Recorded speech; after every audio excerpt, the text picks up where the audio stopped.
দিন থাকবো না, এই জন্য কি নামাজের পরে একটা সুন্নাত আছে, সেটা হলো কবর জিয়ারত করা। সবার যখন কবরের পাশে দাঁড়িয়ে দোয়া করেন, এই দোয়ার উসিলায় আল্লাহ তাআলা এজন্য ভাই সবাই সবার জন্য দোয়া করেন। যে কথাগুলো বললাম সর্বপ্রথম আমি গুনাহগারকে যারা সবাইকে আল্লাহ তাআলা আমলের উপর করেন।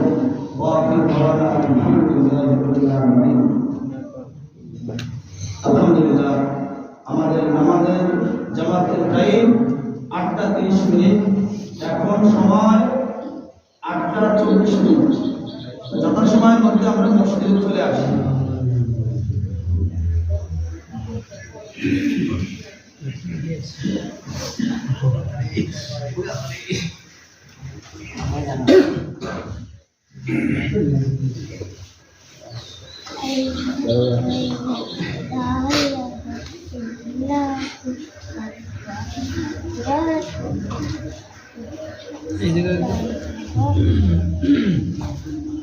আমাদের ছাত্রদেরকে সবাইকে ছুটি দিয়ে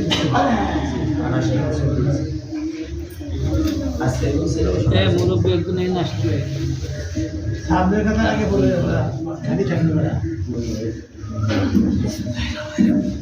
আমরা নামাজের নিয়মটা একটু জেনে নিই। বছরে 2 বার হয়তো নামাজটা অনেকে যারা আছে কিন্তু ধারাবাহিকতা না থাকার কারণে একটু সময় হয়ে যায়।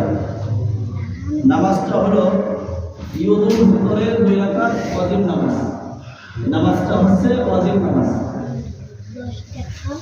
নামাজটা পড়ার নিয়ম আমরা নিয়ত করবো না এভাবে, ঈদুল ফিতরের 2 রাকাত ওয়াজিব নামাজ। ঈদুল ফিতরের 2 রাকাত ওয়াজিব নামাজ কিবলামুখী হইয়া এই ইমামের পিছনে আদায় করে ফেলেছে।